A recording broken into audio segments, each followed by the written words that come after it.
Buenas noches. Se hizo de noche realmente porque hace no sé cuánto que no venimos acá. ¿Vinimos el viernes pasado? No vinimos. ¿Por qué no? Ah, porque hubo paro. Y ustedes vinieron el otro viernes, pero yo no. Ah, además vos, es verdad, hace bastante que no te vemos. Bueno, bienvenidos a un nuevo programa de Obsesine, como casi todos los viernes, de 14 a 16, en Radio U, la 96.5, que también nos pueden escuchar por unidiversidad.com.ar y también pueden escucharnos de manera on demand, tanto en Spotify como en YouTube, pero tal vez mañana o en el futuro, pero no en vivo. Algún día será. Claro, el podcast en vivo no es podcast, es streaming. Por ahora somos... En este momento en la mesa, Cero y Dante. Y pronto van a llegar el resto del equipo con el cual vamos a estar hablando de un tema que por lo menos acá veo que está alguien muy manija con este tema. Pero de paso voy a presentar al resto del equipo porque está ahí en los controles el chiquito. Con la música de la cual está un poco relacionada con el tema de hoy también. Y nuestra productora que anda full pero aún así ella vino, que es Pau. Y que bueno, compartimos Monster Closet todos los lunes también. Investigadora de no estar frente al micrófono. Y estamos en pleno mes del orgullo y hoy no vamos a hablar de eso. Justamente hoy no. Pero tal vez pronto. Lo que sí vamos a hacer hoy es hablar sobre algo que es bastante particular y que no es ajeno al cine para nada, que es la metaficción. Y no tiene nada que ver con Marquito Zuckerberg y con su meta de inteligencia artificial, que más que meta es saca. Sí. Vamos a hablar de metaficción que tiene que ver con el arte, hoy en particular con el séptimo, que es el cine. ¿Qué es la metaficción? Bien, la metaficción es un recurso narrativo, por empezar, que puede estar en más de una rama del arte. Bien. Es cuando una obra se vuelve autorreferencial y rompe un poco este pacto de verosimilitud con el público, ¿no? Ok. Reflexiona sobre su propia naturaleza de ficción y también expone un poco los mecanismos del arte y el lenguaje, ¿no? Uno de sus métodos y el más conocido, creo que todos ya saben de qué estoy hablando, es la ruptura de la cuarta pared. Sí. Cuando los personajes directamente le hablan al espectador, podríamos citar acá a Deadpool, a Malcolm Lemire, sí. Una de mis favoritas, Las locuras del emperador. Sí, Las locuras del emperador rompió con todos los esquemas. Sí. Muy conscientes de que eran una caricatura y eso también es meta.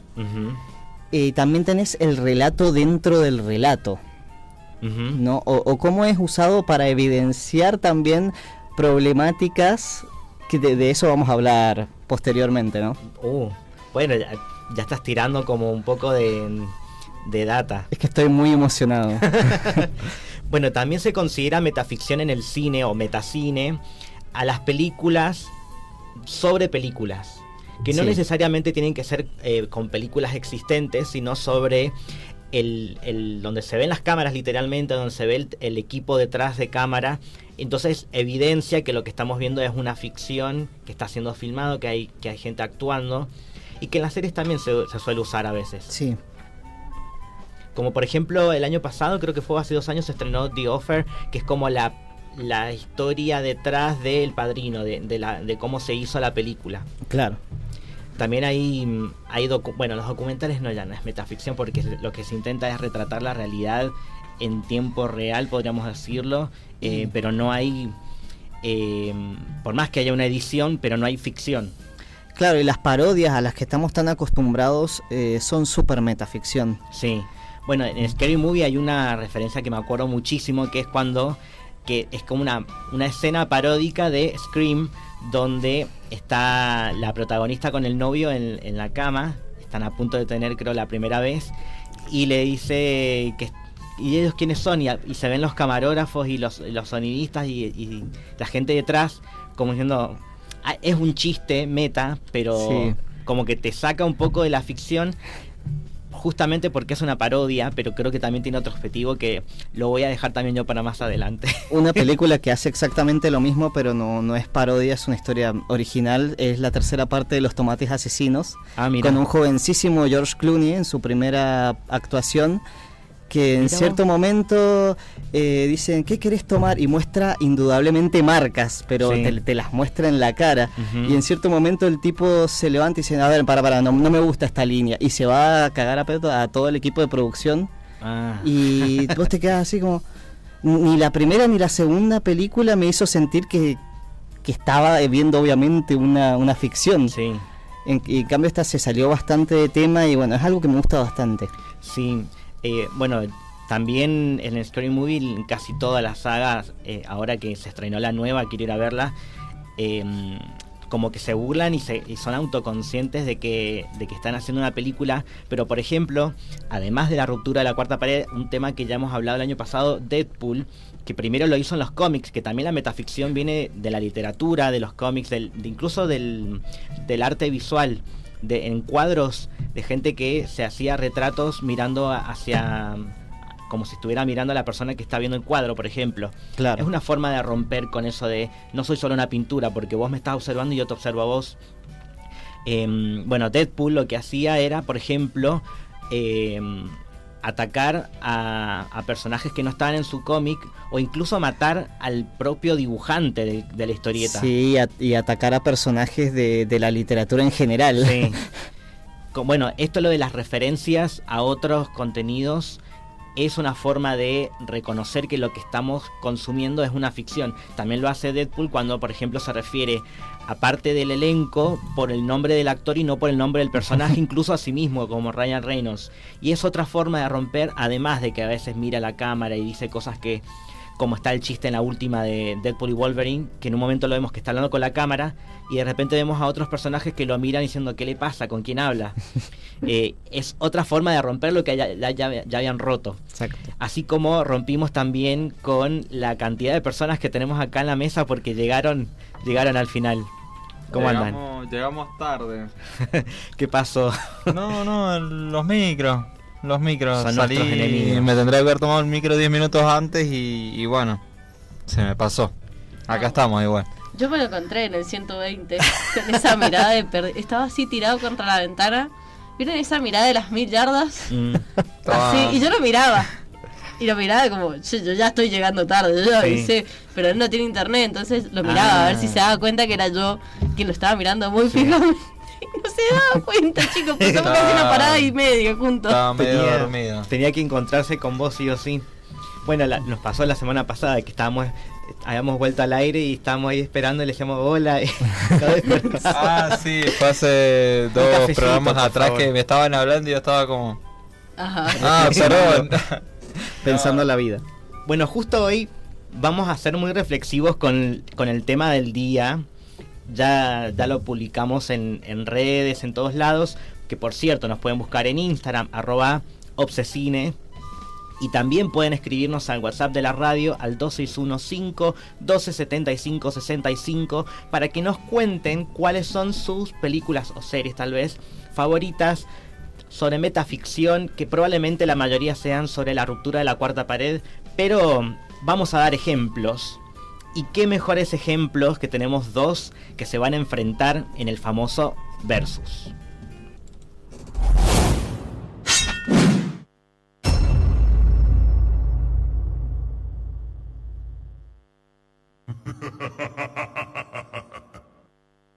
Fight!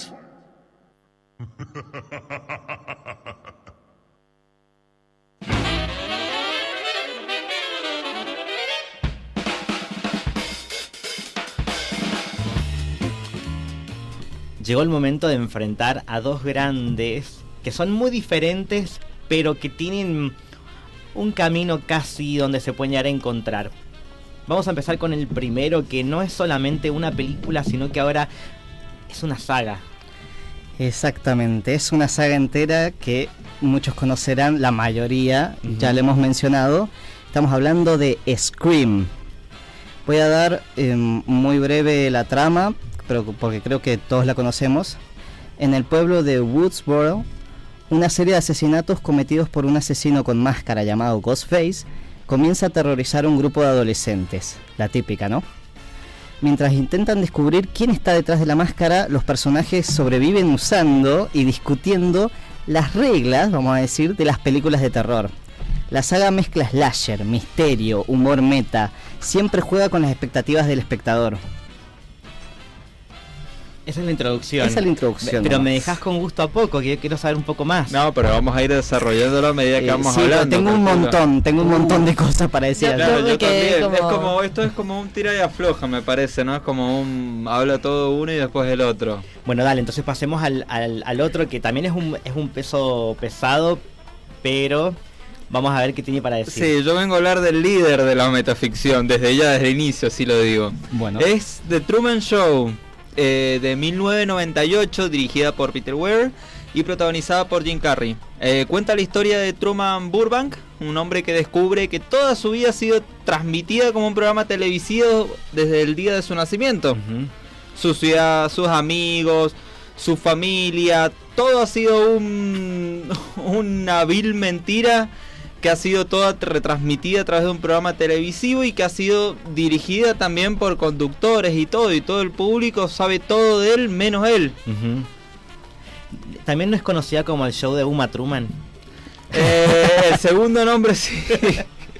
Bueno, acá lo que parecía como una vida normal termina convirtiéndose como una búsqueda desesperada por descubrir cuál es la verdad, cuál es la realidad de él. Bien. Ahora, yo creo que ya presentaron las bases, pero ¿por qué traen estas películas como ejemplos de metaficción? Yo, si bien creo que Scream no es más profunda que The Truman Show para nada, eso no está en discusión, sí creo que como obra metaficcional revolucionó el propio género y la relación con el espectador es mucho más activa. ¿Por qué?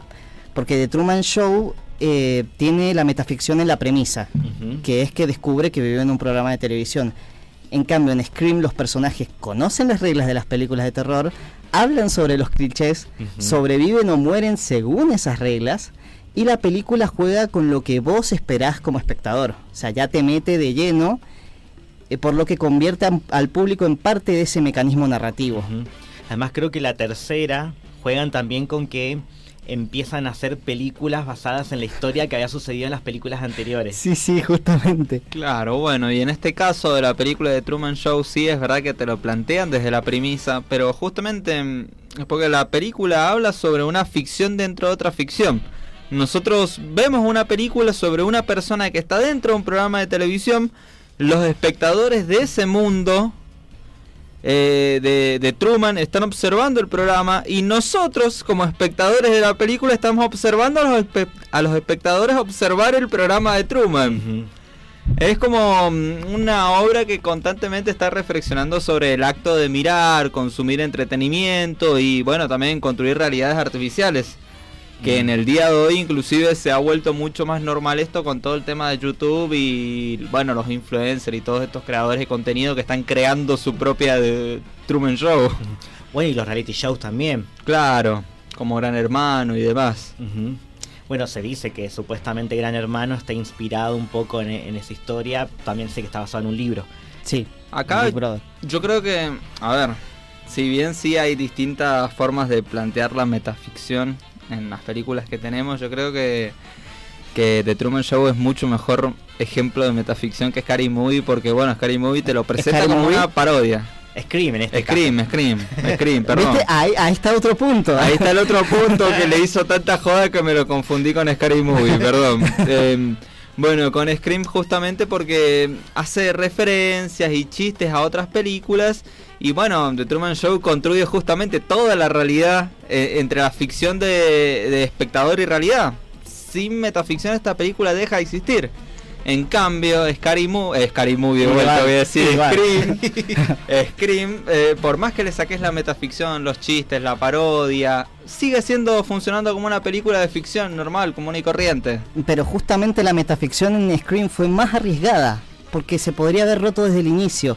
Se habla un montón de clichés, el público deja de tener miedo y la tensión se destruye, pero la película se burla del terror, lo homenajea y sigue funcionando como un slasher real.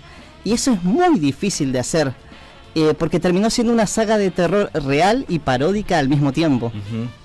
Sí, pero más allá de eso no lo termina convirtiendo en el ejemplo perfecto. Acá si bien, como decís, sí, usa como herramienta metaficcional para construir toda esta parodia y salvarse de lo que es el género principal, Pero acá la película de Truman Show construye toda la narrativa y el concepto desde el guión inclusive hasta la premisa alrededor de la propuesta de la metaficción. De, bueno, construir realidades a través de los medios televisivos inclusive y hacer reflexionar al espectador sobre eso. Pero también tenemos que mencionar cómo Scream logró integrar al espectador en su narrativa y envejeció mucho mejor, porque mucha gente hoy vive hiperconsciente de los medios, del contenido, de los géneros y de los clichés, y Scream anticipó la cultura del internet. Pero ¿vos sabés qué pasa con Scream? Yo creo que esa película no funciona como metaficción si no has visto las películas anteriores de terror, justamente como decías vos recién, Cero. Si no conoces las reglas de los slasher y no has visto esas películas, dudo que vayas a entender los chistes y lo que parodia la película en sí. Y es un porque poco sin cultura eso general. no se basa. Bueno, pero sin eso no se basa, más allá de la cultura general. Cultura general, por eso te digo. En cambio, claro, pero en cambio la otra película no necesitas tener una base de reglas de terror para hacer los chistes metaficcionales, porque ni siquiera es a modo de chiste, sino que ya la propuesta parte en base a eso. Y pero si te pones a pensar, Scream es muy inteligente en su escritura porque cuando podría haber hecho todo mal, lo hizo muy bien, integró al público muy bien, además, como decía, anticipó la cultura de internet, gente comentando historias mientras pasan, consumidores obsesionados con las reglas, personas que viven como si la realidad fuera ficción. Truman Show predijo el reality show y la vigilancia mediática, que eso también existe, y es una película brillante, pero Scream atrapa al espectador dentro de las reglas del cine mismo. Claro, pero ahí vos ponete a pensar que como lo estás planteando, la metaficción acá es como un mero hecho decorativo. No, o sea que más así que es el núcleo central del relato. Y por supuesto, de eso se trata. No se trata de eso la película. No, si me estás hablando de trama, no, pero la película entonces, en sí, toda la construcción de la película está... Se basa en idea de parodiar. No se basa en la idea de parodiar solamente. Se involucra al espectador, funciona como símbolo cultural. Además, Ghostface ya es una representación de no una persona, es un rol, es de que cualquiera puede tener la máscara, y como si el cine de terror fuese un virus cultural. Eso conecta perfecto con la metaficción, porque Ghostface no es un asesino. Nos tenemos que preguntar si es la propia cara del slasher personificada. Lo han hecho 1000 y otras películas, lo que estás planteando. Yo quiero tener un No, sí es verdad eso de que yo siento que eso lo agarra cualquier slasher. O sea, cualquiera puede slasher, ser el todas asesino. Las películas hacen eso. A día de hoy, inclusive la película la están planteando como que fue una obra de arte, y a día de hoy han hecho 7 películas desastrosas después de esa. Y por eso, porque la primera funcionó bien a base de la parodia, y me decís que no. Pero se ha hecho, en base a esa se han hecho parodias claro, de la parodia. Parodia de la parodia, justamente. O sea, entonces... es un fenómeno cultural y ya fue instalado porque juega con el espectador, y eso es lo más. Yo te hago una pregunta, si a esa película vos le sacas la metaficción, ¿sigue siendo película? Sí. ¿Como Scream? ¿De qué trata la película? De un asesino. ¿Y qué hace el asesino?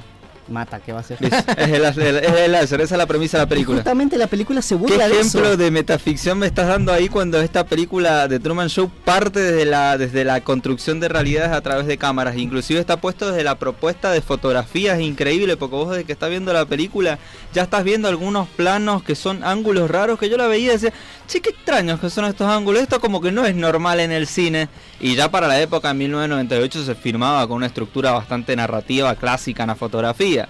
Pero acá te plantea todo como si estuvieran cámaras ocultas, estás viendo la película alrededor de eso, en base a eso, a través de los relojes de los autos, como decía, mira, se ven los dígitos ahí, después se ve la cara de Jim Carrey, que es el actor, el protagonista.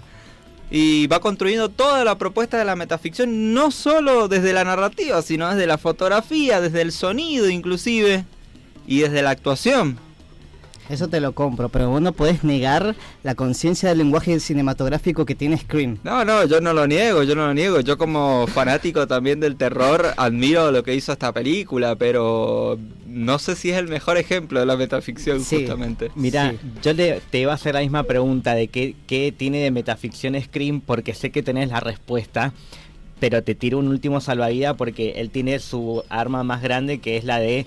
que la narrativa, claro, en narrativa se nota porque es una película autoconsciente de que hay ficción ahí, porque un personaje lo va descubriendo. Sí. En Scream existe la intertextualidad. Sí. Y es lo que se aprovecha, porque no es simplemente un slasher. A ver, ¿quién es el creador de Scream? Wes Craven. ¿Qué es lo que hizo? Pesadilla en la calle. que ya era una parodia del slasher también. Lo que intenta, creo yo, es burlarse del género siendo consciente de cuáles son las reglas del slasher, romper las reglas y reírse de eso, porque si no vas a hacer eso con un slasher, lo vas a hacer con una parodia como hizo después Scary Movie. Justamente, hace referencias, que eso sí, lo voy a ver, desde ya digo que sí hace referencias a la metaficción que son recopadas, a las reglas del género de terror, pero yo siento que no desarrollo una idea profunda en base a eso. Y es si que no tiene que ser profunda. Y justamente, entonces, justamente no tiene que ser profunda, entonces... ¿Cuál es el rival? Es que la metaficción no es solamente profundidad, es ser consciente de lo que está haciendo. Y la película es muy consciente que es una película slasher del montón. Y eso es lo que la hace especial. Sí, pero no cambió ninguna regla en las películas de Hollywood, nada por el estilo, porque eso ya lo hizo Deadpool mucho antes, inclusive en los cómics, lo han hecho un montón de libros antes que lo hiciera esta película. Perdón. Y literalmente The Truman Show antes de esta película... No sé cuántas han habido que hayan revolucionado el género de esta manera, por lo menos. Si bien vamos a hablar de otra, creo que en Hollywood sí, otras más adelante, que sí hicieron una revuelta importante en lo que es el género más allá de la literatura. Pero Scream, más allá de eso, pasó a ser una parodia del montón. No, del montón no, porque si no, no se seguirían haciendo más películas. No seguirá existiendo. Eso sí te lo voy a... No sé cómo sigue existiendo, sí, eso es una realidad. En eso te doy la palabra. Acá siento como si estuvieran peleándose dos Franchelas. El Franchella que quiere el prestigio por hacer algo distinto porque venía de la comedia como Jim Carrey y quería mostrar una faceta un poco más profunda, vamos a decir. Y por otro lado, alguien que se burla de sí mismo y que el objetivo era ese. Era como poner a Franchella versus el robo del siglo. Sí, hasta ahí nomás, porque sí, si bien sí cambió también el género de la actuación, después también se fue al eterno resplandor de una mente sin recuerdos, que es una película que salió 6 años después nomás y que también maneja este mismo género de actuación de drama. Sí. Debo comentar que me encantan los versus con Tobías porque somos bien sanguinarios. Sí, es verdad. Yo pensé que iba a ser más tranquilo esto, pero inclusive teniendo en cuenta que yo ya estaría como victoria asegurada, me está dando pelea. Bueno, no me está haciendo cambiar la manera de pensar, pero me está dando pelea, me está dejando de qué hablar. Eso es importante. Yo quería ver sangre, no solamente en Scream, así que lo han logrado, creo yo. No sé si les quedó por decir algo a alguno. No. Yo siempre, como digo, quiero ver la respuesta del público. Yo defiendo mi postura. Quiero ver la respuesta del público. ¿Qué película piensan que es mejor en la metaficción? Bueno, ¿Scream o como le digo yo, Scary Movie? Pero a ver, igual no estás tan erróneo en ese sentido si antes iba a llamar Scary Movie. La misma empresa después desestimó ese nombre y se lo dio a los hermanos Wayans, siendo para crear la parodia basada en la misma empresa que la compró. Es verdad, yo me había olvidado de eso encima, me lo podría haber usado como arma. Pero no. Bueno, todo pasa por algo. Mientras tanto, la gente sí nos puede contar cuáles son sus películas de metaficción favoritas al WhatsApp de la radio, que es el 2615-1275-65. Por un lado tenemos Scream, que podríamos decir la saga, o con la primera también nos podemos quedar. Y por otro lado, The Truman Show. Mientras tanto, nos vamos a ir a la primera tanda y ya venimos.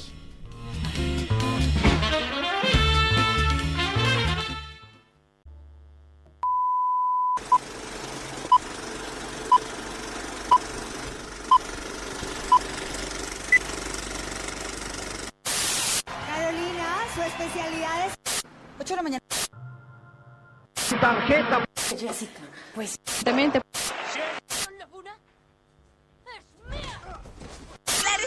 Su presa, tanto dentro.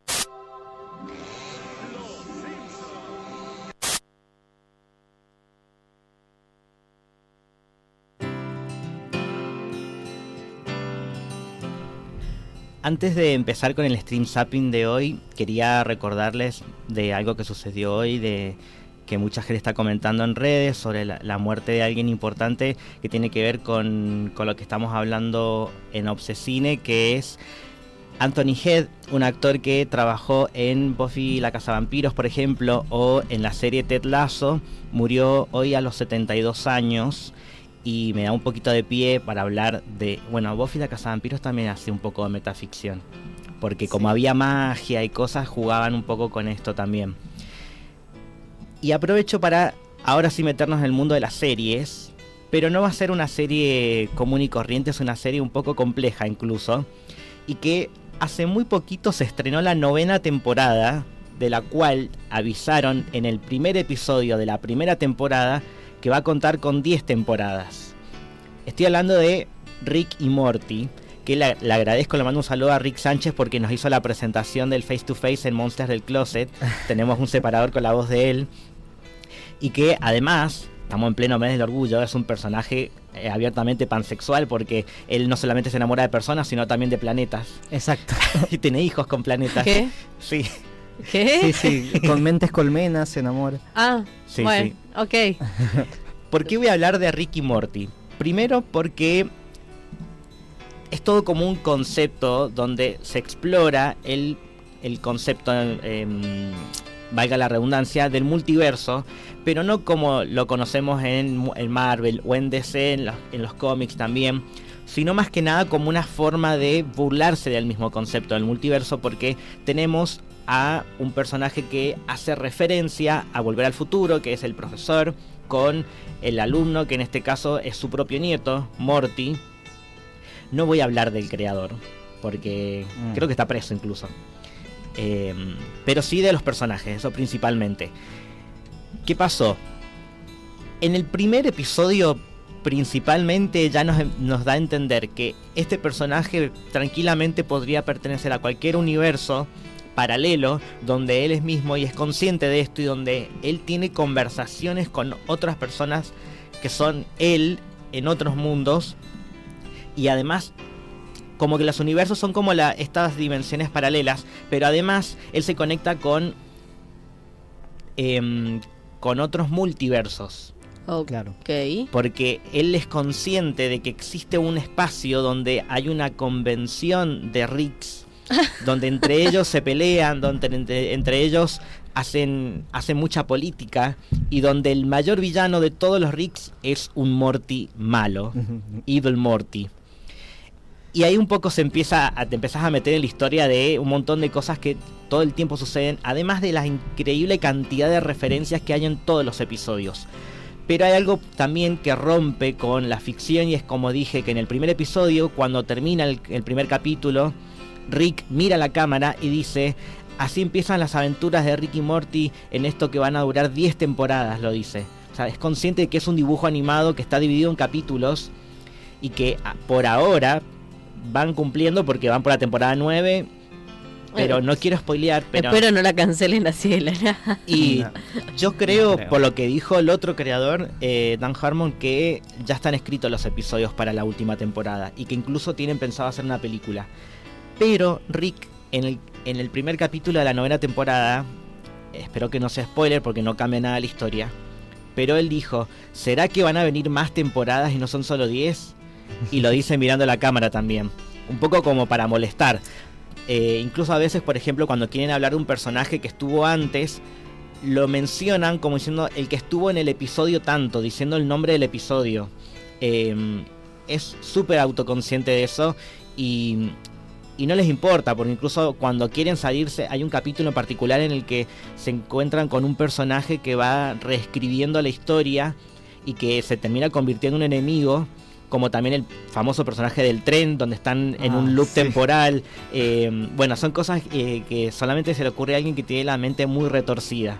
Una cosa que quería mencionar es cómo también juegan con las expectativas del espectador y las rompen. Sí. Como que todos estábamos esperando cierta temporada para ver la resolución de cierto arco, Sí. y te lo terminan a mitad de temporada y te quedas, ¿qué? Sí, como no era tan importante. ¿Qué? No, y una sensación de vacío. Sí. Me hicieron sentir re mal.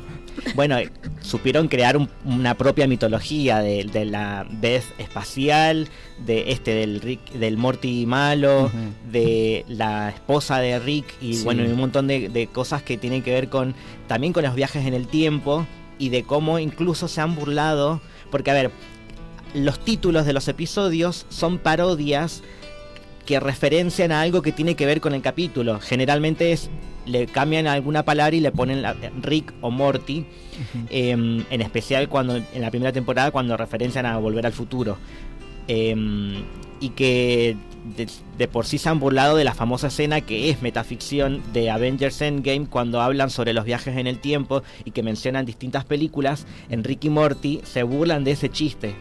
Claro. Como que van un poco más allá y no toman en serio nada. Incluso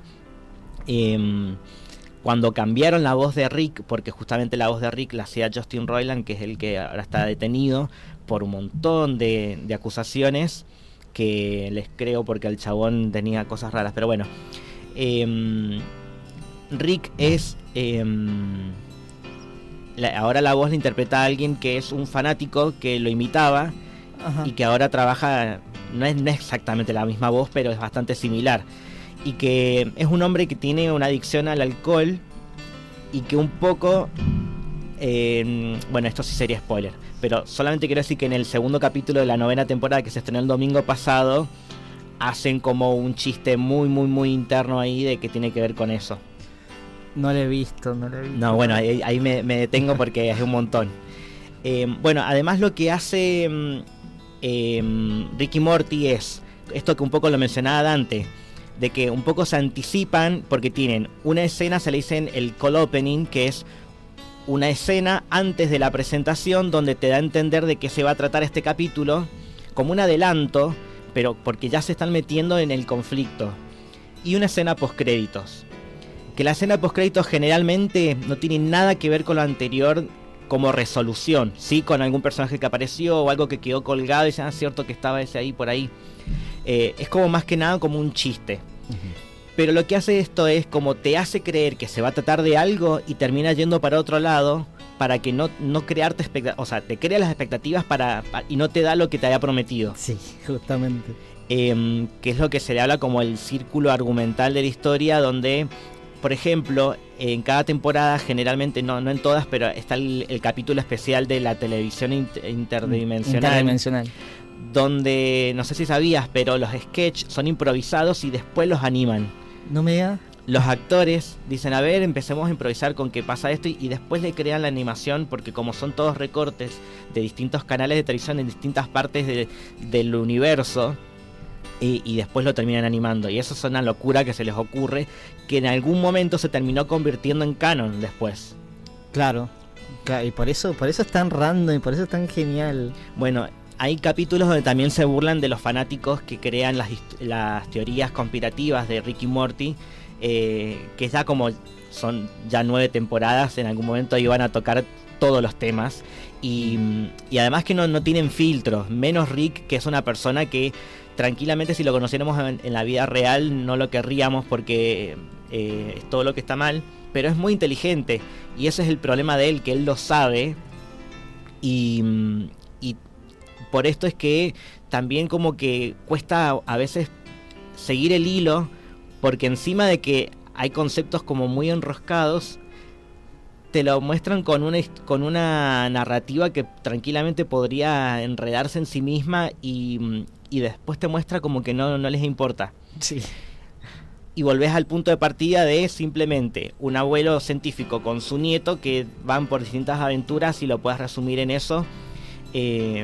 Y que para mí me queda bastante claro que lo que es la metaficción, además de que rompe la cuarta pared Rick más de una vez, no sé si Morty lo hizo alguna vez, si lo ha hecho Mr. Poppy Butthole, que es un personaje que también pensamos que cuando aparece creíamos que era ficticio, de la misma realidad de Rick y Morty, sí. Porque es el capítulo de los parásitos, donde aparecían parásitos que se convertían y te hacían creer que ya te conocían a vos de antes, y nos hacen creer que este personaje era uno de esos, cuando en realidad era de verdad, y terminó convirtiéndose en un personaje importante que aparecía en distintos capítulos, incluso como si fuera un amigo de Rick de hace mucho tiempo. Vida, sí. Bueno, y hay toda una historia con ese personaje también, porque tiene un nombre horrible. Y que es como también una referencia a los precios de Hollywood de la fama, como parodia más que nada. No quiero hablar más de Rick y Morty porque si no voy a terminar spoileando y acá Dante se va a enojar conmigo. Además porque tenemos más ejemplos, y vamos a seguir con uno que es un ejemplo argentino en Editados con Alambre.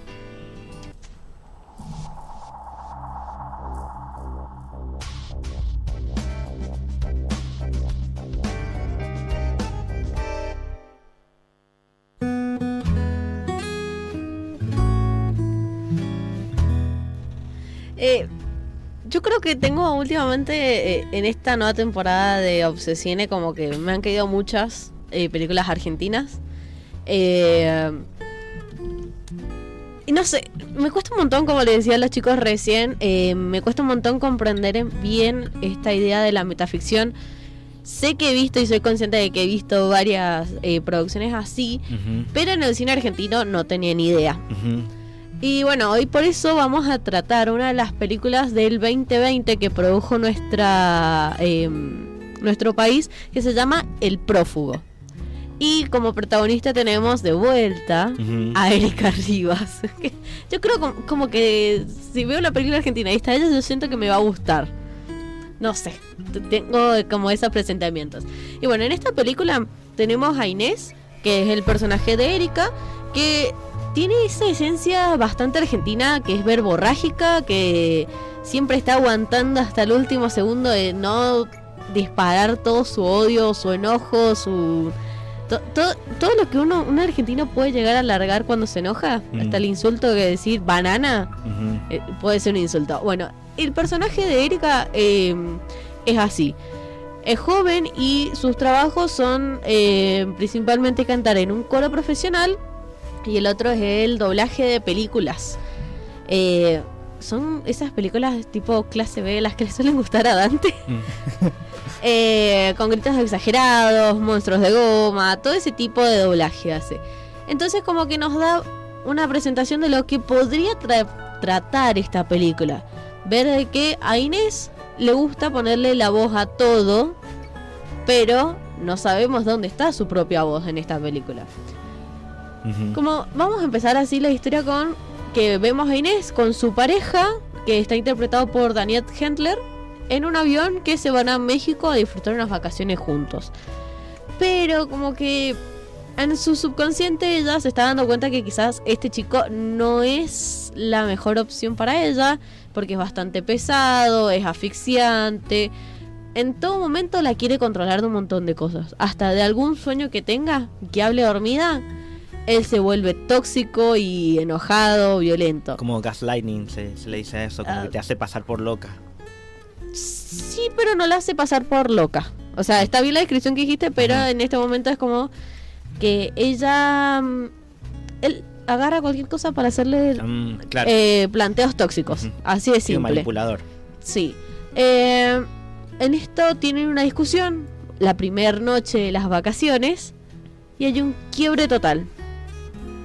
No les voy a decir qué, porque fue algo que a mí me dejó bastante chocada en esta película, pero volvemos a retomar la historia con Inés de vuelta en Buenos Aires, comenzando a revivir un trauma que quizás le pasó a ella de chiquita, o quizás es este quiebre que tuvo con su pareja, o quizás algo que viviría más adelante.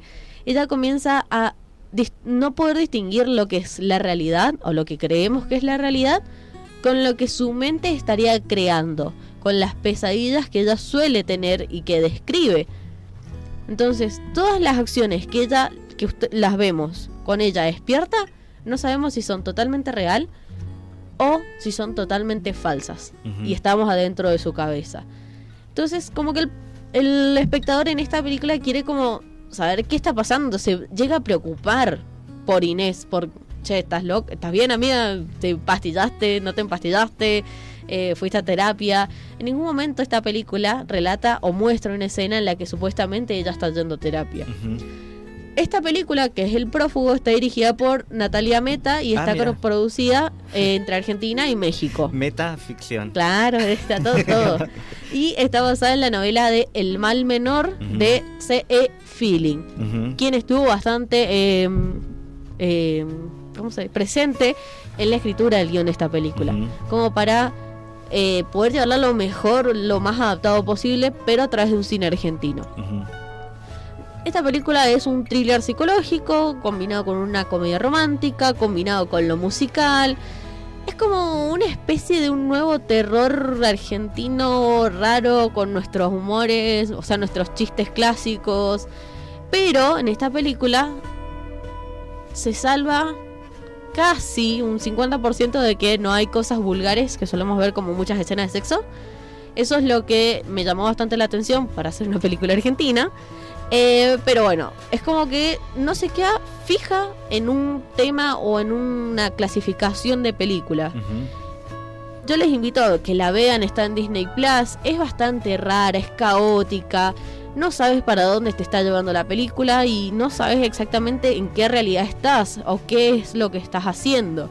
Esta película trata de ver un poco esa toxicidad cotidiana, la sobremedicación o las crisis que se pueden vivir dentro de una familia o con uno mismo, y las cosas que no se superan o no se hablan. Así que bueno, el prófugo es algo que llevamos interno, guardado y que en algún momento va a salir. Y obviamente en esta película salía. Está buena, yo les diría que la vean, no solo porque es de Erika Rivas, sino que es bastante interesante la temática comparada al cine argentino que solemos ver. Está accesible en Disney Plus, si no seguramente está en alguna aplicación. En Cineplay también está disponible, ¿Sí que está? es gratis. Así que si la ven nos tienen que mandar un mensaje y decirnos si les gustó o no les gustó esta recomendación de hoy. Lo que tiene de metaficción, que es como distintas formas de hacerlo, es que el trabajo de ella como doblajista es una forma de evidenciar en la película del prófugo que en ese universo existe el cine. Exacto. Eso es lo que muestra. No hace falta que sea parte de la trama o de la narrativa, sino también de, bueno, este personaje vive en un mundo donde existe el trabajo del cine. Y es como una forma de homenajear tal vez también y de ser autoconsciente que existen este tipo de trabajos que a lo mejor si no hubiera sido a través del cine se vería a través de una entrevista en un medio de comunicación. Pero esto es lo que tiene metaficción, es como el cine dentro del cine, como claro, un auto-homenaje que se hace. Por eso justamente se le considera metacine o metaficción en este caso. Y además, según lo que yo entendí también, que es la descripción que se hace en Cineplay, es que es una película que utiliza el sonido, justamente como trabaja con el doblaje, el sonido de la película es una forma de desdibujar este tema que tiene el personaje de la realidad con los sueños y se aprovecha de esto porque es algo que el cine puede hacer. Sí, eso es bastante real, lo muestra constantemente. En todas las escenas hay un tema de sonido, con su voz o con el sonido que hay alrededor, el contexto del coro, inclusive el contexto de la casa, inclusive en el edificio, lo que viven sus vecinos dentro del edificio, siendo ella una de las vecinas que, por así decirlo, molesta, pero a la vez no sabe que ella es, o no saben los otros que ella es la que molesta inclusive. Claro. Así que sí, el sonido en esta película quizás es quien guía esa metaficción principalmente, es el que pone la batuta, no es la directora, no es el guión, sino todo el sonido, y con eso, por eso también es como que decís, pero en todas hay un tema de sonido, estoy viendo una realidad, estoy viendo la pesadilla, estoy viendo lo que están viendo los vecinos, o los que trabajan en el coro con ella, todas esas cuestiones. Bien. Bueno, ahí vamos repasando porque hoy tenemos como una clase de metaficción. Exactamente. O sea, además sé que es un tema complejo y que además, así como en la literatura tiene más de 100 años donde se viene utilizando, en el cine un poco también desde el principio, incluso Fellini lo ha intentado en algún momento, no es algo nuevo, pero como hay tantas formas de hacerlo, como que a veces se puede confundir qué es lo que es, y está bueno porque traemos cosas diferentes acá, ni siquiera es un género, la metaficción es simplemente una técnica narrativa para contar algo distinto que a veces tiene que ver con la historia y a veces no. Y además algo que le encanta a Hollywood es que hablen de él en el cine. Entonces algo que sucede mucho en Hollywood y en especial a las películas oscarizadas es eso, el cine sobre el cine. Y es lindo, por lo menos para la gente que nos gusta ver cine y más de la estructura clásica, está bueno verlo. Estoy haciendo tiempo porque no sé si llegamos con la próxima columna. Lo que sí llegamos es con una canción y después vamos a la siguiente tanda.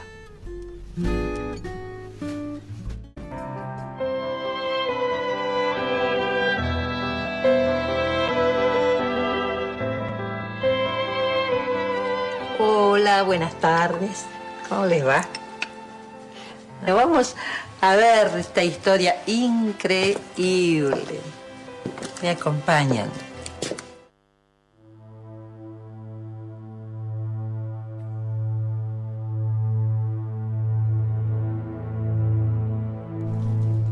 No saben lo emocionado que estoy. Estuve esperando este día desde inicio de año. Sí sabemos, te vemos que te tapas la cara de la desesperación. Sí, porque esta, junto con Donnie Darko, están en el podio de mis películas favoritas, que no puedo elegir una por sobre otra. Estamos hablando del maestro David Lynch, estamos hablando de Mulholland Drive, más precisamente. Por muchos críticos, según es la mejor película del siglo XXI, eso la gente lo decidirá. Buena. ¿Quiénes son? ¡Aguanté! Sueños, misterios y secretos en español. O sea, nada que ver. Nada que ver, pero a mí me gusta el nombre original, Mulholland Drive. Porque aparte es una calle real, justamente, que es donde transcurre el inicio de la película. Y también se menciona otra calle real que es Sunset Boulevard. También referencia a otra gran película del cine noir. Voy a contar la trama muy por encima porque mientras menos sepas, mejor. Yo fui sin saber nada y salí, la verdad, renovado. Y salí sin saber nada también, que acabo de ver. Sí, y ese es otro tema del que voy a hablar un poco porque es una película complicada. A ver, la premisa en sí es que una joven aspirante actriz, que mejor no mencionar nombres, porque también los nombres cuentan un poquito como spoiler. Una joven aspirante actriz se muda a Los Ángeles, a la casa de su tía, que también fue una actriz reconocida. Y justo ahí, cuando llega a la casa de la tía, se encuentra que hay una chica amnésica que de la nada se coló en la casa. Y como no sabe quién es, bueno, entre las dos van a desenredar este misterio. Por lo que al inicio parece un policial, porque paralelamente también te muestran la historia de un director de cine, sus dificultades y una mafia que está controlando todo desde las sombras. Lo que se ve, cómo se ve, a qué actrices o actores se eligen, y esto después se va deformando hasta que llega un punto que normalmente vas a terminar la película sin entender nada. Probablemente te enojes en medio de la película porque el cerebro busca interpretar patrones, entender. No lo vas a hacer. Es más, el David Lynch en su libro Atrapa al pez dorado tiene una sola página que dice ¿qué significa la caja y la llave en Mulholland Drive? No tengo idea. Y esa es toda la página. Así que queda a tu libre interpretación. Se han hecho muchísimas. Yo tengo mis propias teorías y eso es lo lindo y lo divertido de esta película. ¿Por qué es metaficción? Porque no solo te cuenta una historia, sino que Lynch te cuestiona cómo funcionan las historias, Hollywood, la identidad e incluso el mismo acto de mirar cine. Porque la peli tiene castings, actores, directores, estudios, identidades falsas, personajes que interpretan roles incluso fuera del set. Y esto solo lo van a entender cuando vean la película. Los personajes se sienten incluso como actores de su propia vida. Y hablando de actores, ¿se acuerdan que yo les dije que no tengo mucha estima con la academia? Sí. Una de las razones es porque si la academia fuera realmente justa, no solo Naomi Watts hubiese sido nominada como mejor actriz, hubiese ganado ese Oscar. Porque hace 3 interpretaciones distintas en una misma película y las 3 son, aparte, su debut. Su debut en el cine fue maravilloso y fue de la mano de este monstruo. La película te cuestiona todo, porque aparte es una crítica mordaz a Hollywood, a la maquinaria de Hollywood, a cómo te fabrica actores que a la vez rompen. Lynch estaba muy enojado porque presentó la idea a muchos estudios y le dijeron, no, esto es rarísimo. No fue sino hasta que estudios franceses le dijeron, sí, da rienda suelta, haz lo que quieras. El tipo hizo una miniserie. En realidad iban a ser una serie de varios capítulos y le cancelaron el proyecto. Actrices como Naomi Watts precisamente casi se tienen que mudar, vender su casa porque estaba sin plata, hasta que le autorizan, bueno, hacer una película. Hace esta maravilla. Por eso también tiene un poquito de fotografía de telenovela de los 90. Sí. Pero que eso también le da su encanto. Hay una escena en particular que junto con la escena del cine de Donnie Darko son mis favoritas de la historia del cine, que justamente te evidencia de muy buena manera que es todo artificio, con simples frases. Esto es grabación, esto es falso. ya te lo están diciendo, están preparando al espectador. Y toda la película en sí se siente como estar en un estado lisérgico constante. Ya lo digo, para los que quieren entenderlo todo de una, no lo van a hacer, no se enojen, amíguense con esa idea. Y tampoco puedo hablar de esta maravilla sin hablar de cómo Lynch trabaja en su proceso creativo, porque él llamó a todos los actores y a ojo, solo hablando con ellos, ¿cómo estás? ¿Cómo te sentís? Hicieron que los tipos digan sus secretos más oscuros, y Lynch dijo, vos me das para este papel, vos me das para este papel. Fue impresionante el proceso de casting, porque parece algo tan descuidado, pero a la vez eso te demuestra el ojo del artista. Incluso hubo cosas meta en la producción, porque un personaje, Laura Harring, interpreta a otra de las protagonistas. Entonces va a hacer el casting y choca. Después llega tarde y le dice al asistente, perdón, es que venía acá y choqué con el auto. Y la mira y dice, el personaje para el que te hemos llamado empieza con un choque de auto. Dios santo, es como el lo vengo interpretando re bien, entonces. Claro. Entonces todas esas se interpretaron como señales, ya son medio leyendas urbanas, pero le añade otra capa de meta a esta película que la hace maravillosa. No he escrito un guión acá más que unas simples anotaciones para no perderme, porque creo que podría hablar horas y horas, dedicaría un podcast entero solo a hablar y tratar de analizar la maravilla que es esto, pero yo recomiendo, insto que la vean. Tal vez no les guste y es válido, pero se tienen que dar esta oportunidad. Yo tengo una pregunta, porque si estamos hablando de esta película en pantalla invisible, ¿es por el hecho de que aparece el padre de Miley? ¿En serio? Es verdad. Aparece el señor Cyrus, es verdad. Y su personaje está, vamos a decir, participa. Es bizarra por cómo está construida, por este sentimiento onírico, porque Lynch te dice que es mejor que sientas la película antes que la entiendas. Por eso hay tantos elementos que te pueden quedar afuera, personajes que se comportan de una forma y después cambian radicalmente, cosas que no deberían estar ahí, no hacen a la verosimilitud, pero a la vez sí.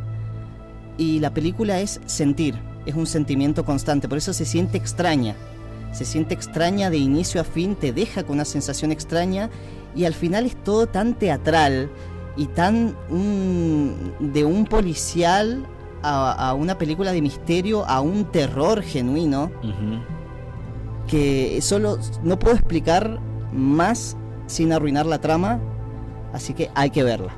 Yo siento como si pudieras entrevistar a David Lynch y él te dice, esta película es todo lo que tiene que ver con una filosofía muy interesante, y le vas a decir, no entiendo, y te dice, ya lo vas a entender. Exactamente, ya lo vas a entender, y la interpretación se la tenés que dar vos, y a mí me parece, como director, como futuro director que quiero ser, me parece maravilloso. O sea, alguien va a interpretar cualquier cosa de mi película y yo le voy a decir, tenés razón, porque la película al final es del espectador. Bueno, mirá la columna que se ha mandado este chico. Con razón tenía tantas ganas de venir a hablar de metaficción en esta sección. Yo me puse a buscar la Mulholland Drive Street y la encontré en Los Ángeles. Me puse a buscar en el mapa, es totalmente verídico. Claro, Es como en pleno Hollywood está. Claro, es como Cornelia Street. Bueno, así, son verídicas. Bueno, no podemos sumar más nada a pantalla invisible, así que vamos a ir, ya que seguimos en Hollywood, nos vamos a Hollywood sí.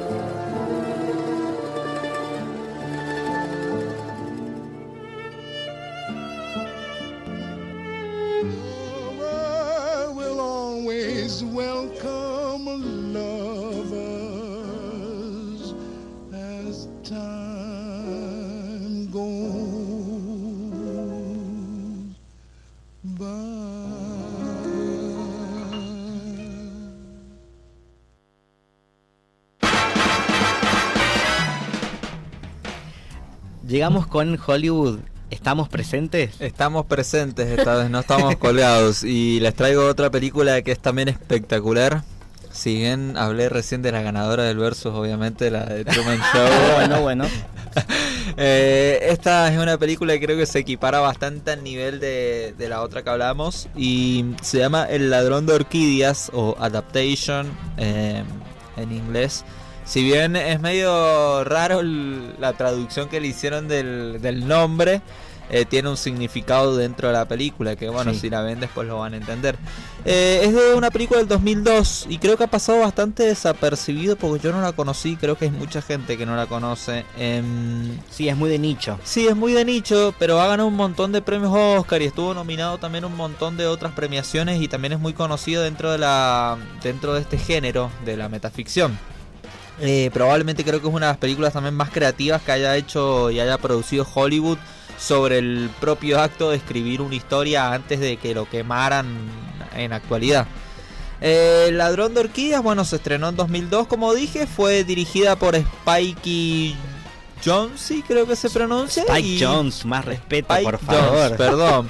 Y escrita por Charlie Kaufman, el mismo que hizo también El eterno resplandor de una mente sin recuerdos. Y ¿cómo se llamaba esta película de quién quiere ser John Malkovich? También sí, ha trabajado más como guionista. Y esta misma película también, que es El ladrón de orquídeas, que ambas tienen, si la ven, tienen como en escritura ya de por sí son medias rebuscadas y son bastante interesantes a la hora también de ver la narrativa.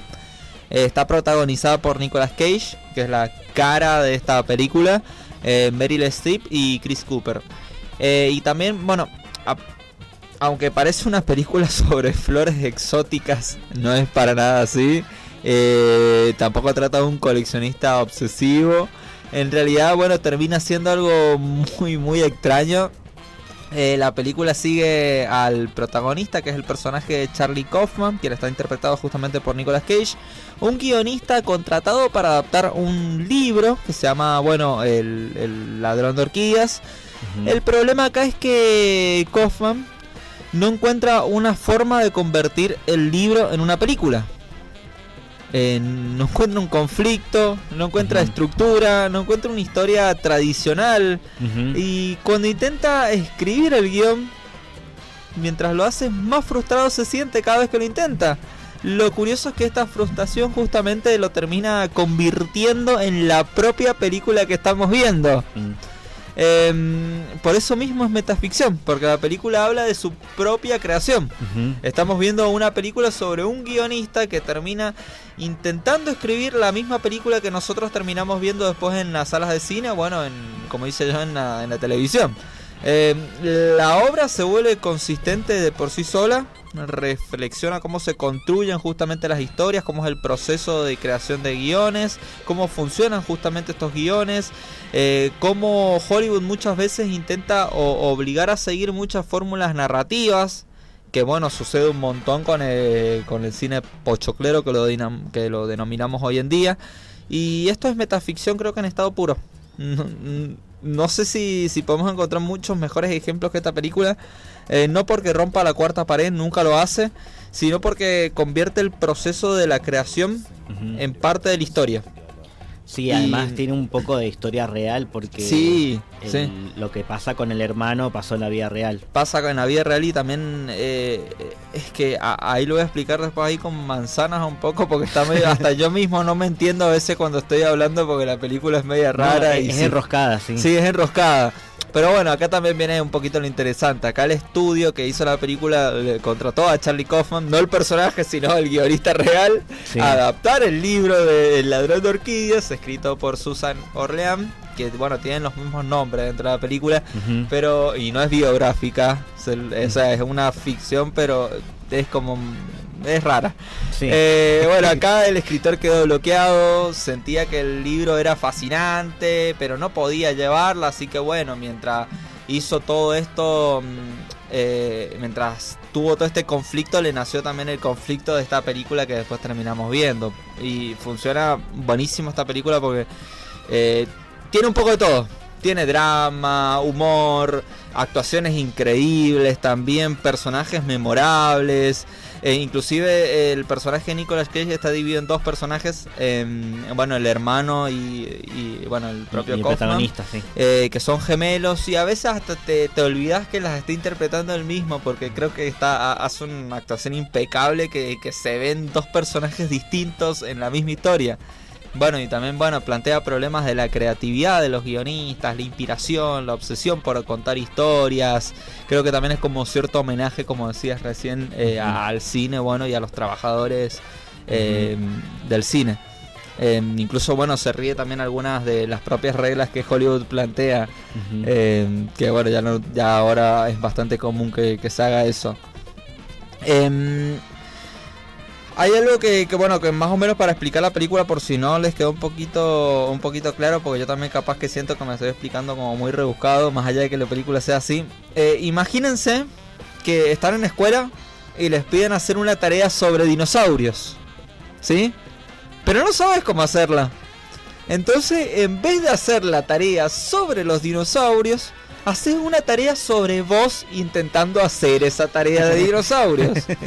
O sea, contás tus problemas, tus dudas y todo lo que te pasa mientras intentas terminarla. Y bueno, ahí tenés la película, y ahí tenés la tarea.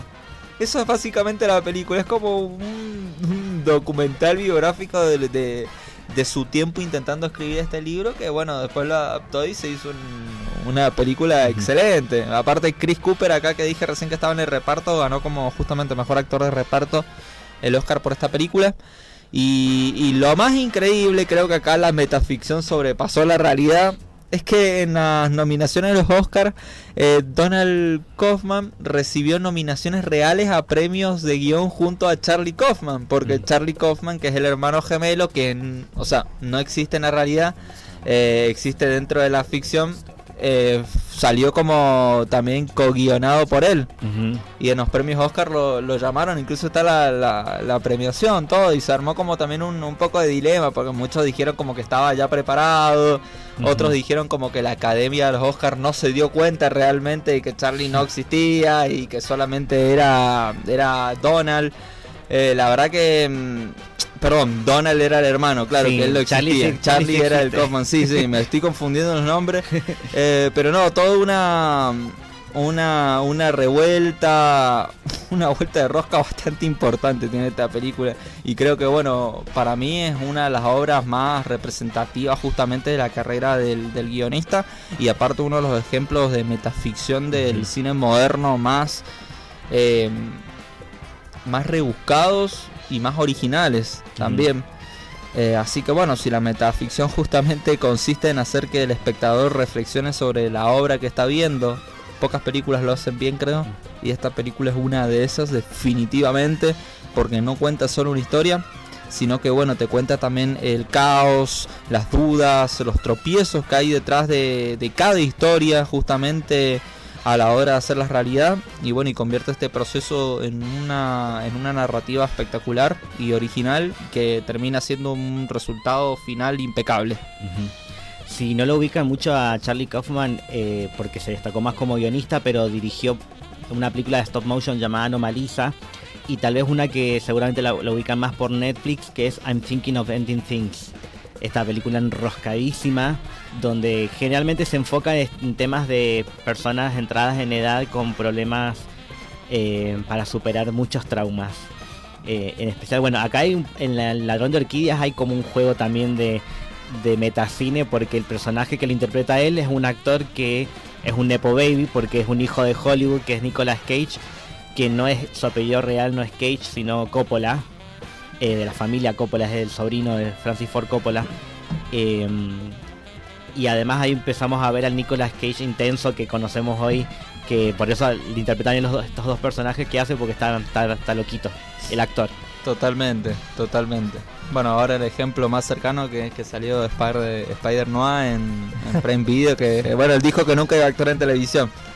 Yo me acuerdo que lo dijo hace un montón, que era netamente actor de cine, y bueno, se pasó a la televisión porque dijo que vio que vio Breaking Bad, la serie le fascinó tanto lo que hizo el actor, que no me acuerdo cómo se llama el nombre ahora, el actor. Bryan Cranston. Bryan Cranston, y dijo que lo fascinó, le encantó, dice que lo inspiró y que por eso se quiso meter en la televisión, porque bueno, después ahí le abrió como un poco la cabeza y los ojos de decir que se puede desarrollar más un personaje en la televisión con más tiempo en pantalla que en una película. Y porque tiene que terminar de pagar el dinosaurio que se compró. Y ya no están divididos los actores de cine con los de TV, que antes era una línea muy marcada. Ahora fácilmente un actor taquillero de Hollywood como Jacob Elordi puede estar en una porquería como la tercera temporada de Euphoria. Perdón, lo tenía que decir. Totalmente. Bueno, pero vos la viste la temporada, Sí. viste el penúltimo capítulo, Sí. ¿no estás contento? No, ¿Por qué no? porque muy apresurado todo. No. Yo no tengo que ver. Ya Ni que la fuera cancelaron igual. Game Sí. of Thrones. O sea, La odiaron tanto la tercera temporada que la cancelaron. Sí. Terminó. Yo tengo que verla, dejé la primera temporada nada más. Y dije, no sé si quiero arriesgarme a seguir viendo esto y que no me guste. Creo que hice bien, Sí, pero a mí sí me gusta Sydney Sweeney. a mí Entonces como actriz es muy buena, es Y buenísima. por lo que he escuchado yo en las opiniones, dicen que se carreó toda la tercera temporada. Y sí, sí. fue El la única tema- persona de la que hablaron. El problema acá es Sam Levinson. Sí, o sea, todo el mundo Es que odia a Sam él fue Levinson. el problema desde el principio. Claro. Pero no, en realidad yo quería seguirla viendo por ella. Obviamente Zendaya es como inmaculada. Sí. Pero por todo lo que decían del personaje de Cassie, es como, tengo que verlo. Y no he visto ningún spoiler hasta ahora. Sí, es que ella, la actriz, tuvo como una queja antes de que se estrenara la serie porque la tildaban de que siempre hacía lo mismo. Y creo, según lo que yo interpreto, que esta temporada un poco se burla de eso. Si no, volvieron a lo mismo. Claro, y es como que, bueno, la flaca está armándose su carrera, su productora, entonces obviamente tiene que dar que hablar para que la sigan mencionando. Ujú. Es marketing, es al pedo, es marketing y bueno, Sí. nos guste o no nos guste. Bueno, cerramos Hollywood. Sí, cierren y cerramos. vean la película, la de las orquídeas. Y de Truman Show también, si no la han visto, por favor. Y así como cerramos Hollywood, abrimos el filtro. El siguiente algoritmo genera como resultado una película altamente recomendable, ya que no es una remake, ni adaptación, ni secuela, ni precuela o biopic, sino de guión original. Suerte con eso, algoritmo.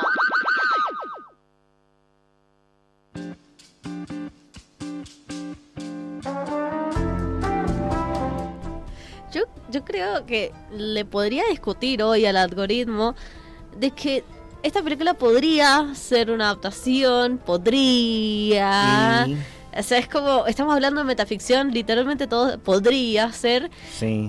Pero bueno, les voy a traer como en el filtro algo para que quizás los haga pensar. Pensar en sus actos, en las relaciones de pareja que tienen, en todo, en todo. ¿Cómo serían ustedes si tuvieran la posibilidad real, mágica, de traer una creación al mundo? O sea, no tener un hijo, no, eso no. Sino crear algo y darle vida. Que no es cualquier creación, sino como la pareja ideal. Tal y como ustedes quieran, o sea, las medidas que ustedes elijan, que pueden borrar con una goma todos los que les molesta a esa persona, el color de pelo, si tiene una voz muy chillona, que si le faltan pechos o si le quieren alargar las piernas, que esté siempre a disposición de ustedes, pero que lamentablemente eso quizás sea como dependiente. No sé, que hable el idioma que ustedes quieran, que use ropa que ustedes quieran. Es como ponerle cuerpo al chat GPT. Podría Hay ser, gente que está en pareja con inteligencia artificial y Sí. hasta están casados. Es cierto. podría ser, pero a ChatGPT hay cosas que fallan Sí. y no terminan gustando. Y vos a esta pareja le puedes borrar todo lo que no te gusta. Ay. O sea, que literalmente sea tu complacencia. Mm. Bien. Con eso es como, yo creo que la gran mayoría lo haría. Hasta cierto punto lo podrían hacer, o estarían dispuestos a hacerlo, porque estarían como creando el humano perfecto según sus parámetros. Ujú. Y también en eso yo les pregunto, ¿cuánto ustedes aguantarían con ese humano perfecto? No sabe, no conté. Claro, o sea, No se sé. vuelve predecible, se vuelve cotidiano, o sea, la rutina. Tengo Que- TDA, capaz que se me acaba el hiperfoco y... Claro, o sea, y esa es como la premisa que quiero usar para que ustedes vayan a ver Ruby, la chica de mis sueños, o Ruby Sparks, que es el filtro de hoy. Es una película que podría tornarse como comedia romántica, pero que es bastante abrumadora, que es intensa y ridícula. Para mí parece un tanto ridícula esta temática, pero es bastante interesante. Yo la verdad que también la elegí principalmente en las opciones porque salía Paul Dano y yo a ese chico lo amo cómo actúa, amo cómo puede transmitirte la mente quebrada de un personaje tan naturalmente. O sea, es como lo único subjetivo que les puedo decir que de esta película, por qué la elegí. Y porque le tenés envidia porque usó a Daniel Radcliffe de lancha en algún momento. maldito sea, ¿sabes? Pero bueno, a ver, ustedes tienen que ir a verla. Siento que es una película que es bastante interesante. La temática que utiliza, no solo de que quizás algunas personas lo vayan a tildar de un joven escritor que se cree Dios sobre una mujer, pero es esa persona que se cree Dios sobre cualquiera que está a su alrededor y que podría tener esa posibilidad de crear o deshacer lo que quiera. No. Entonces es bastante interesante. La película tiene 1:40 más o menos. Está en la página rusa. Gracias Sí. Dios, bendita sea la página rusa que me deja ver estas películas. Pero nada, yo creo que es bastante interesante. Yo la recomiendo bastante verla para que puedan llegar a cuestionarse toda elección que hacen en su vida conforme a las personas que los rodean. Eso me llamó mucho la atención. La película dejó el mensaje bastante claro. Entonces, si quieren ir a pensar, si quieren ir a ¿cómo se llama? A cuestionarse sus relaciones personales, sus crushes, sus fanatismos a cualquier persona real o ficticia, creo que es necesario que la vayan a ver, que la disfruten y empiecen a tomar nota. No sé. Está basada en un libro, ¿puede ser? Porque veo que dice acá escritor Zoe Kazan y es también la guionista. Como que adaptó su propio libro al cine. Podría ser, eso no te lo averigüé, sinceramente, porque me impactó muchísimo la temática que trataba esta película. Entonces, Es la protagonista, además. Zoe Kazan es la actriz que hace de Ruby. Ahí va. yo ya no la vi en otras películas. Creo Sí que la vi en What If. Y bueno, una con Daniel Radcliffe justamente que se hace como casi amigos. Como que tienen ahí como... Claro, no la he visto en casi películas. Esta es la primera vez que yo la veo, entonces es de Big Sick. También hay con Kumail Nanjiani, que es otra película de Judd Apatow. Pero ahora estoy viendo porque sale ella como guionista. Sí, es la guionista. Además es la protagonista. Mira vos, qué interesante. No fue sarcasmo. Pero bueno, era el filtro de hoy. Buenísimo. Me gusta como recomendación, la volvería a ver. Ah, pará, son pareja hace un montón ellos dos. ¿Con ¿Qué? Polgano? Sí, desde el 2007. Ah, mirá. ¿Qué? Sí, bueno, es como la realidad y la ficción se va Mierda. mezclando. ¿Más meta querés? Ella escribió una película donde en la película su pareja la crea a ella. Wow. Porque la película él hace de escritor. Está escribiendo, bueno, todo muy enroscado. Yo lo único que voy a decir es que a mí me gusta el hermano. Ven, Ok. buena conclusión. Están juntos desde el 2007. Mira. Wow. Bueno, son una pareja que se complementan, me gusta. La verdad que sí, porque ella tiene esa carita de una persona que podría ser cuerda, pero creo que es la que está más loca. Y es Sí. el que tiene la cara de loco, pero podría Sí. ser el más cuerdo de todos. Total. Bueno, me gusta la recomendación. Y con esto nos vamos a la última tanda y ya venimos con más de Obsesión.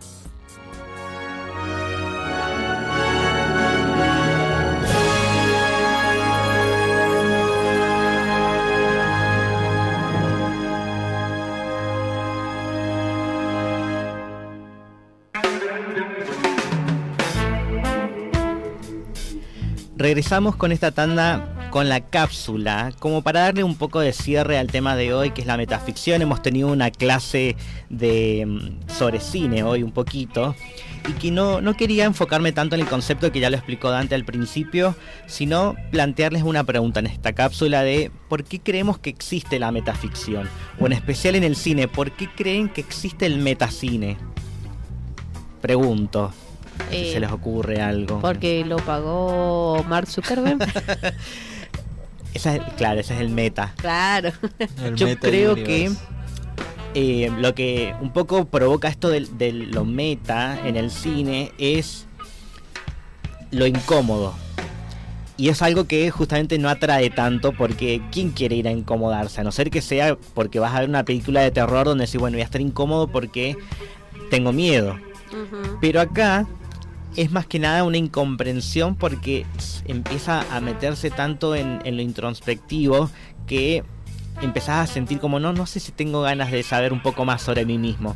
Y este cine nos invita a ver esto, porque durante más de un siglo el cine intentó convencernos de que lo que ocurría en la pantalla grande era real. Como que más allá de que sabemos que este actor, yo lo vi, que tiene el pelo corto y acá usa peluca, o es pelado como La Roca, sé que en la vida real él no tiene esos tatuajes en el cuerpo, yo ya lo sé, pero yo voy al cine para comerme esa historia de pensar como que por lo menos 2 horas, eso que estoy viendo ahí es otra realidad donde yo me escapo de la mía. Y lo que menos queremos es ir a ver al cine mi propia realidad, a no ser que vos vayas diciendo, sí, quiero que me representen, si está basada en hechos reales, quiero ver lo real, quiero que sea posta. ¿Pero por qué? Porque siempre que vamos a la ficción, lo que queremos es recurrir a este escape de la realidad. Por eso se vuelve incómodo, porque la metaficción nos está evidenciando que esto no es real, que es una actuación, que es una película, que está todo actuado, que está todo armado, y que te lo muestra diciendo, bueno, vos sabías que venías a ver una película, no una realidad paralela. Por eso se rompe el pacto. Exacto. Sí. Bueno, como dice el filósofo francés Jean Baudrillard, sostenía que vivíamos rodeados de representaciones que muchas veces sustituyen a la realidad. El metacine parece dialogar con esa idea. Nos dice, esto que ves es una ficción, pero al mismo tiempo nos obliga a preguntarnos si nuestra propia vida también está llena de relatos, máscaras y representaciones, porque no son la misma persona que venís acá a la radio que cuando estás atendiendo, no sé, en un kiosco a un cliente, o cuando estás con tu pareja cuchicheando. No son la misma persona todo el tiempo y tenemos diferentes caras, pero además porque un poco también se aprovecha para mostrar las caras que no queremos mostrarle a nadie, porque tenemos la excusa de, es ficción esto. Como también la cara que nos ponemos para lidiar con personas con las cuales no queremos lidiar. El metacine suele generar una sensación extraña, nos saca de la comodidad de la historia y nos convierte en espectadores conscientes. Ya no estamos solamente mirando, estamos pensando sobre el acto de mirar. Un poco sucede también con la ruptura de la cuarta pared, porque nos está haciendo un guiño, nos mira diciendo, acordate que yo estoy acá y que yo te puedo hacer creer que te puedo mirar. Como sucede por ejemplo en Funny Games, donde no se trata sobre una comedia, tenemos a unos asesinos que secuestran a una familia, y en cada tanto lo que hace es generar morbo, porque el asesino mira a cámara y dice, ¿ves? Estás viendo cómo yo estoy torturando a una familia. Sos vos el morboso. Y se lo dice a la cámara, para que la gente se quede ahí como, sí, bueno, pero es una película, es ficción. Pero estás mirando. Pero te quedaste ahí y vos lo elegiste. Sí. Bueno, quizás la razón más profunda por la que existe el metacine es que el cine, después de tantos años, comenzó a mirarse al espejo. Igual que una persona que se pregunta quién es, el cine empezó a preguntarse qué significa contar historias, qué poder tienen las imágenes y por qué creemos en ellas. En el fondo, el metacine no habla solamente del cine, habla de nosotros. Porque los seres humanos también construimos relatos sobre quiénes somos, sobre nuestro pasado y sobre nuestro futuro. Y a veces necesitamos detenernos, mirar la cámara metafóricamente y preguntarnos si la historia que estamos contando es realmente cierta. Quizás por eso nos atrae tanto el metacine, porque cuando una película descubre sus propios trucos, también nos invita a descubrir los nuestros. Corte. ¿Qué tal, Bueno, chao. ¿Nunca han mirado a la cámara imaginaria cuando alguien dice una estupidez? Sí, yo hago mucho la de la Nana Fine, pero no la cámara, sino que miro para el costado cuando, viste, que hacía el chiste de, así. Hago mucho eso. Sí, es verdad eso. Creo que quizás eso nos quedó mucho de quizás sitcoms que son estilo reality show. Sí. Pasa mucho, pero sí es verdad que la metaficción no está para el gusto, sino para la incomodidad. Si bien igual toda creación de cine, toda creación artística, musical, inclusive tiene un mensaje que quiere transmitir o que quiere provocar algo, la metaficción es como muy explícita a eso. Como por eso a la gente quizás no le gusta, y por eso también pasa como a mí, que quizás no la registro como metaficción, solo como una película incómoda. Claro. Bueno, ahí le puedes poner otro nombre. Claro. Nos quedamos ahora con la última sección del día, que es la agenda.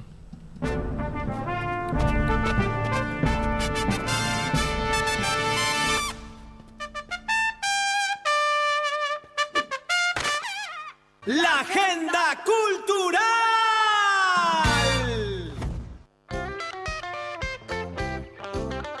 No lo vamos a superar nunca. No, igual ahí después del grito de la agenda cultural tenemos que poner el cuarteto de... que canta Julián Álvarez siempre, que es muy rápido. ¿Julián Álvarez canta? No, pero cuando fueron a su pueblo natal, después del Mundial, cantó este pedacito. No sé cómo es esa canción de cuarteto, pero es como en una procesión de no sé qué cosa. ¿La de los Caligari? No sé. Puede ser, Pero queda justo ahí para que suene. Bueno, mientras estamos cerca de época de Mundial, así que entiendo la referencia. No vamos a hablar de fútbol ahora que lo pienso. Lo habíamos pensado en algún momento, pero el cine sobre fútbol no sabemos si tal vez le demos una oportunidad, no sé. No sabemos. Si ganamos el Mundial, pongámoslo como promesa. Ay, no puedo más promesas, no puedo más. Bueno, pero lo que sí puedes prometer es conocer la agenda de Mendoza, por lo menos, de las cosas que nos podemos encontrar acá, que están relacionadas con el cine o con el arte audiovisual, porque vamos a empezar primero con la nave Uncuyo, que hace 2 semanas que no venimos y no hemos perdido algunas cosas. El viernes pasado, por ejemplo, hubo un evento que lo habíamos mencionado igual, pero estuvimos ahí presentes con la presentación de Mente Colmena y con la esperanza de que la vuelvan a proyectar, porque fue un documental colectivo hecho acá en Mendoza y son cositas que se pueden encontrar en la nave Uncuyo y tienen que aprovechar, porque además estuvo re bueno. Al principio hubo lectura de poesía, música, repartieron empanadas. 3 empanadas. Más, habían de verdura incluso. Había copita de vino y después el documental estuvo re lindo. Pero les comento que la cartelera se renueva todos los jueves y en la nave pueden ir a ver todavía Calle Málaga, esta película que habíamos mencionado la otra vez, con Carmen Maura. También está El Agente Secreto, que todavía está en cartelera porque debe ser que el público mendocino la sigue eligiendo, esta película que estuvo nominada a los Oscar. Y se estrena una película protagonizada por el gran Leonardo Sbaraglia llamada Amarga Navidad, que es una película dirigida por nada más y nada menos que Pedro Almodóvar. ¡Qué hombre! ¿Por qué se ríe Dante? Contanos a los demás, así nos reímos todos. No, perdón, me habían mandado una cosa que ver. Contalo.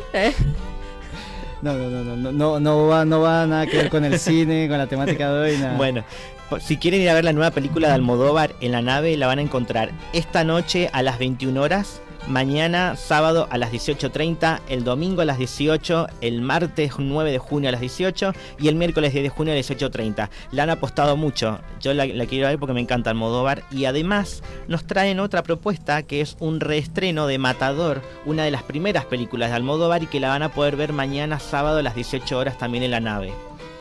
Hablando, ahora me estoy acordando que el domingo pasado yo fui a la nave, pero no a la parte del cine, sino al teatrino. Ajá. A Músicas Ciegas, estuvo espectacular. ¿Fuiste a escuchar el de Taylor? Fue una experiencia sensorial porque es oscuridad absoluta. Y empezás a sentir como si no estuvieras ahí, que estás flotando, y encima con folclore, que es como una música muy tranquila, muy pasiva, y como wow, estaba volando. Fue lo único que consumí, la música nada más. Todavía queda en cartelera Te creemos. Padre, Madre, Hermana, Hermano de Jim Jarmusch. Y esta película Vidas Imaginarias, que, a ver de dónde es, mira, creo que es italiana, porque el director... No. ¿Es italiano? Es el escritor Antonio Di Benedetto, pero el director es Federico Cardone. Míralo. Mira. El profesor de la Escuela Regional de Cine. Director de Lagunas y Quinografía, que las conocimos el año pasado. Bueno, esta es una película con códigos de documental y ficción, sería como una especie de fan footage, donde indaga el universo artístico del creador de Sama y de las dificultades del proceso creativo en la producción independiente. Así que un poco tendría que ver con la metaficción. Sí. Y la van a poder disfrutar el sábado 6 de junio a las 21 horas y el miércoles 10, exacto, el miércoles 10 a las 21 también. Mira, me sorprendió, no sabía que había traído otra propuesta más. Es más, la nave últimamente está con un montón de actividades y muchas cosas referidas al cine, y con la Universidad de Congreso ahora, que justamente el jueves 11 hay una de las muestras de Lo Familiar, que es un ciclo de cine y de psicoanálisis que ha presentado la Universidad del Congreso. Tienen como la propuesta de que reúnen 3 películas contemporáneas para ser proyectadas y debatidas junto a especialistas e invitados. O sea, es como que si te gusta la psicología o si te gusta quizás llevar a más profundo esos como procesos de analizar a los personajes o las temáticas, está bastante interesante. No sé si es con costo, no me acuerdo, porque según la información no sale. Y hay que entrar a entrada web y ahí es lo más probable. Si no, es para reservar con entrada. Claro, si no, manda un mensajito a la Universidad de Congreso y ahí van a estar presentando todo. Bueno, van a ver todo lo que es el flyer de Los Familiares celeste. Dice ciclo de cine y psicoanálisis.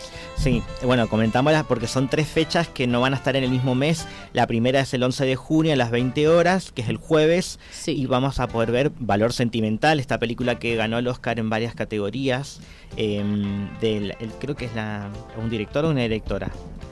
Directora de la peor persona del mundo. Así se llama la película. Bueno, acá dice, mira, que no sé, porque los europeos ya saben. Joaquín Trier, un guachín.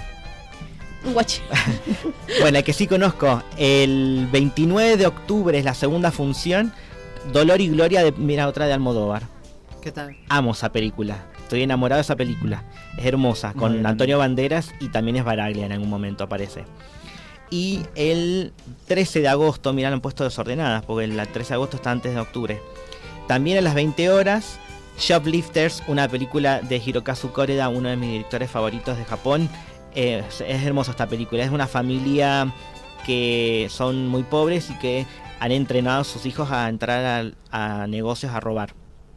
De eso se trata, pero conocemos el contexto de esta familia y muy compleja, y siempre este director se centra en dinámicas, esto, bueno, justamente como se llama el ciclo de lo familiar. Siento unos aires de Durkheim, de sociología en estos momentos con esa descripción. ¿Qué más novedades hay en la agenda? Se quedaban ahí como... Me comentaste que se viene para agosto algo. Claro, para agosto se viene el 8 y 9 de agosto, va a estar activa o presente la Otakuma nuevamente en lo que es el espacio cultural Julio Park. Bien. Ya están habilitadas las entradas, así que eso es bastante atractivo para que puedan ir comprando y que no se queden sin su lugar, porque como sabemos, cuando son entradas son limitadas. Ya está el jurado cosplay confirmado, o parte del jurado cosplay confirmado. Hay bastantes actividades puestas, hay concurso de K-pop por grupos y por unipersonal inclusive, y como siempre va a haber jurado, o sea, competencia de cosplay, y siempre hay eventos, siempre hay muchas cosas. Esto lo que es cultura de japonesa, anime, gaming. Cada vez hay más eventos, eso está re bueno. Sí, la verdad que hay bastante variedad, y Otakuma siempre está con las puertas abiertas para todas las personas que disfruten ese mundo. Genial. Además, tenemos la cartelera del microcine, porque se renueva todos los miércoles, y les tengo que comentar que esta noche, a las 21 horas, tenemos el ciclo de cine Terror en Terroir con El Resplandor de Stanley Kubrick, que mucha gente por más que ya la haya visto, tiene ganas de verla en pantalla grande de nuevo, si no tuvieron la oportunidad de verla así, porque no es lo mismo verlo en tu casa, es más, salís medio mareado, porque es una película donde la cámara te mete en un montón de espacios donde quedás con la cabeza así medio retorcida. Y mañana, ya que estábamos hablando del Mundial, mañana tenemos el ciclo especial de cine italiano, el primer sábado de cada mes, tenemos Fue la mano de Dios, una película de Paolo Sorrentini. No sé si ubican a este director. Ay, le dio hipo. Este es un director bastante contemporáneo y que hay un público que le interesa mucho y que obviamente que está relacionado con Maradona, pero no como protagonista, sino como un fanático que vive en Italia. Por si quieren ver algo distinto y más no sé si simpático, pero más dramático tal vez, está buena la propuesta. Y el miércoles que viene no tenemos ciclo de cine de anime porque hay un evento ese día y se reprograma para el 1 de julio. Pero el jueves está el ciclo de cine del Cineclub Estoco, que es Cyberpunk japonés que no es anime. Son películas enroscadísimas de los 80 más o menos, pero bien punk. No sé si ahora creo que, porque anoche vimos Burst City, creo que la próxima es 948 Pinocho. Así se llama la película. Me encanta. Sonó como, no sé. Porque viste como el cyberpunk como más casero, de bajo presupuesto, bien, bueno, de los 80 además. Y tiene música punk además. Son películas bastante raras. Ya para el viernes que viene se van a enterar cuando vengamos acá porque tenemos programa también.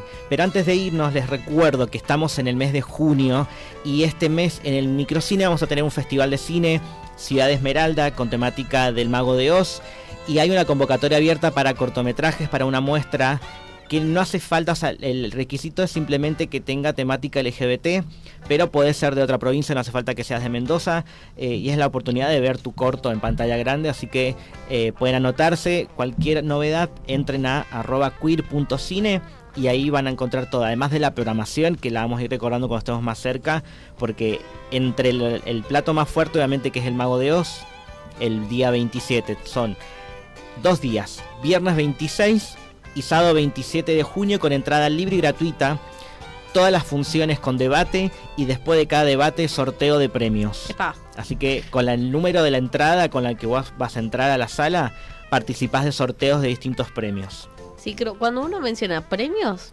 a la gente dice, voy a ir.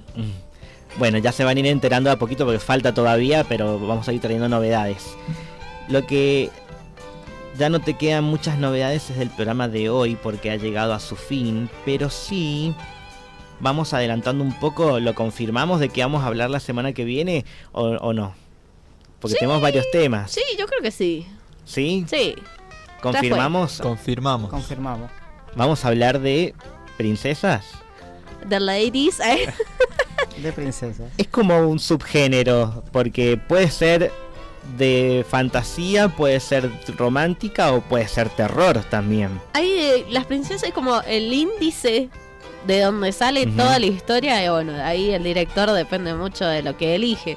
Pero sí es verdad, tenemos muchas películas que tienen que ver con princesas de todo tipo y es bastante interesante cómo lo toman. No se crean que porque sea de princesa va a ser un programa para infancia. Claro, ¿no? O sea, no, podemos ir desde The Crown, la serie, a, no sé, a Barbie, las 12 princesas bailarinas, o sea... me había olvidado de Barbie, que tenía películas de princesas. Casi todo su catálogo es de princesas. Las animadas, sí.